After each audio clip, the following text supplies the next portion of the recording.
If your dreams haven't come true yet, or you don't feel like you're on the path to making them come true, well, either your dreams are real, you're trying to do something impossible, like bring a magical unicorn into your life, or you're not acting in a real enough way to make something real happen.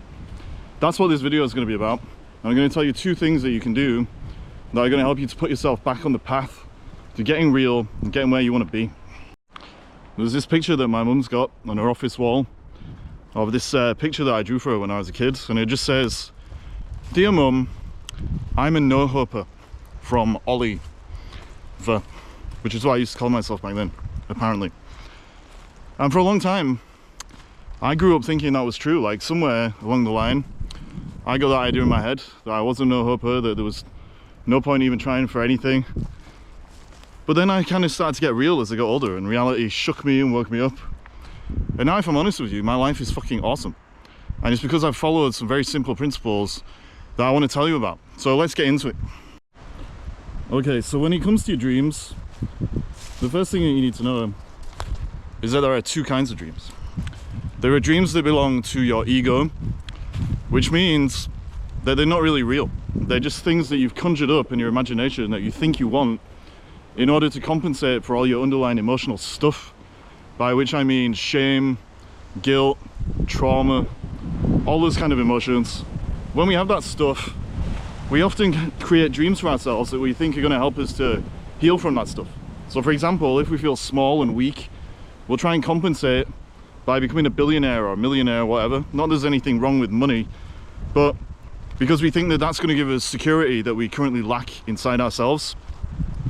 Those dreams never really work out, because you either get them, but you're not emotionally ready for them, and so it ends up destroying your life, or you just spend your whole life on a hamster wheel trying to chase them, trying to get somewhere that you can never get to because it's not real. The second kind of dream are dreams that are real.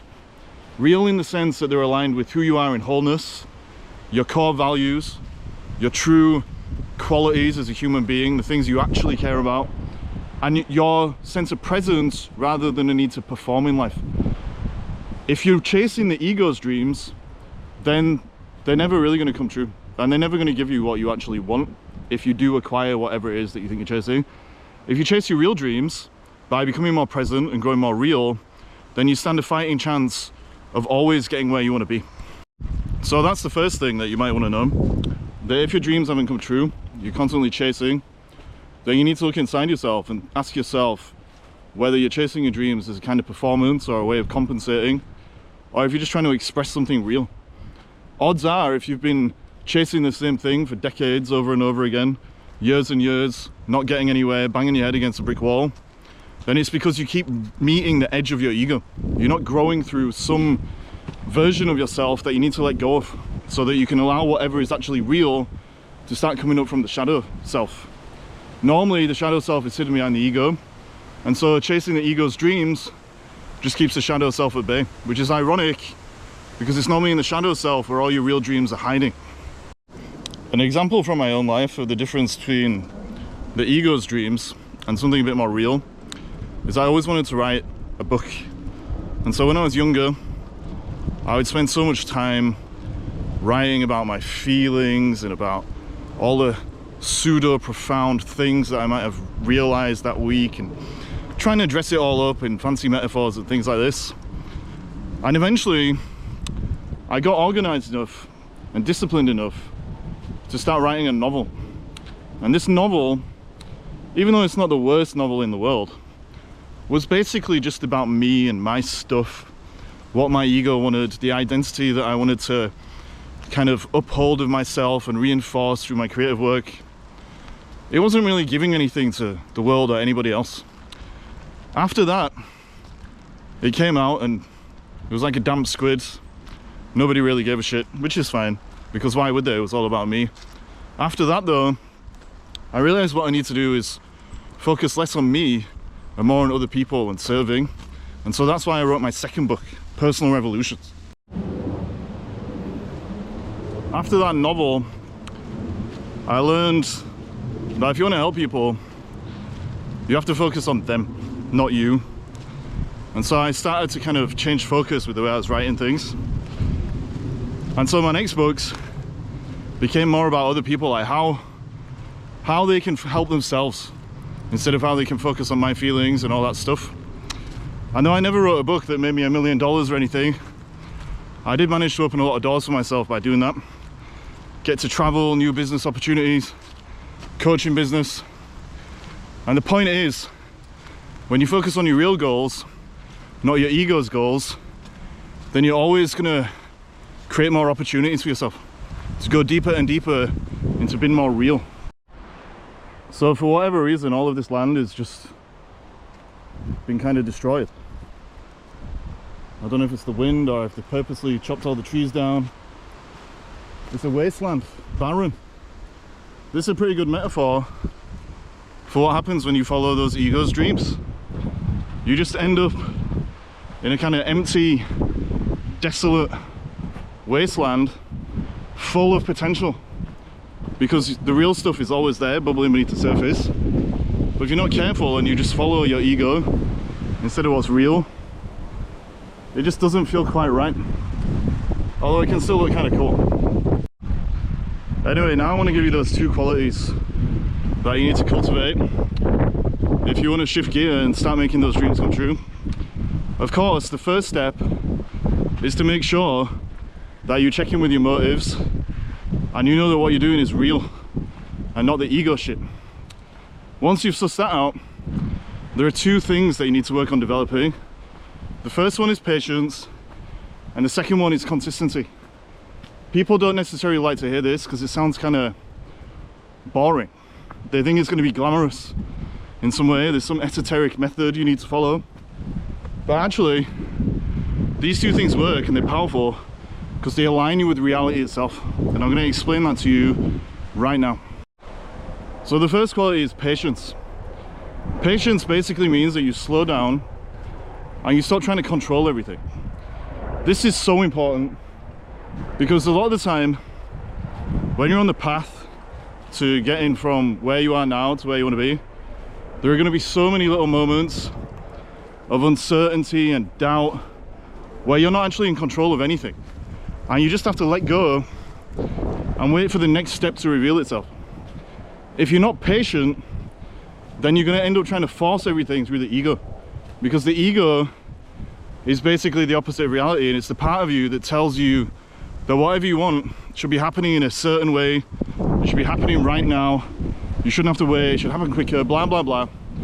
And when you start thinking like that, you start forcing the way that you do things through the ego, and then you take yourself on a wild goose chase, taking actions that you don't need to take. If your nervous system's not regulated and you don't feel calm inside yourself, you can't be patient, and you'll start taking all kinds of frenetic activity that you don't even need to take, and it'll feel like you're doing something, but really it's just a lack of patience that's taking you off your real path. And so the less patience you have, the more likely you are to do things that are going to take you away from your dreams. And this is why patience is so important. They say it's the mother of all virtues. I believe that's really true, because it stops you from doing things that you don't need to do. The second quality you need, once you've been patient and you know that your goals are real, is that you have to be consistent.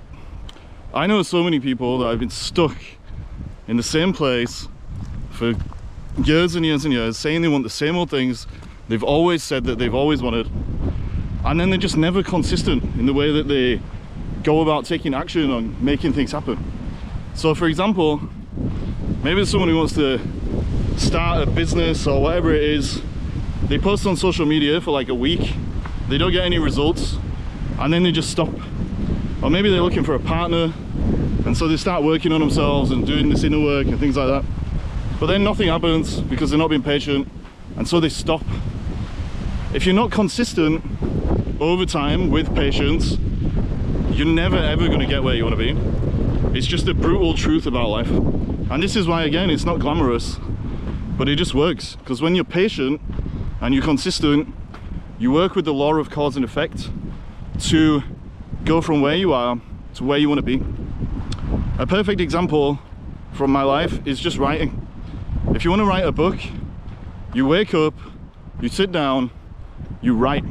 You do that day after day, 100 words a day, That's 700 words by the end of the week. By the end of the year, you got a book. This is a simple example, but that applies to literally any goal that you have for yourself.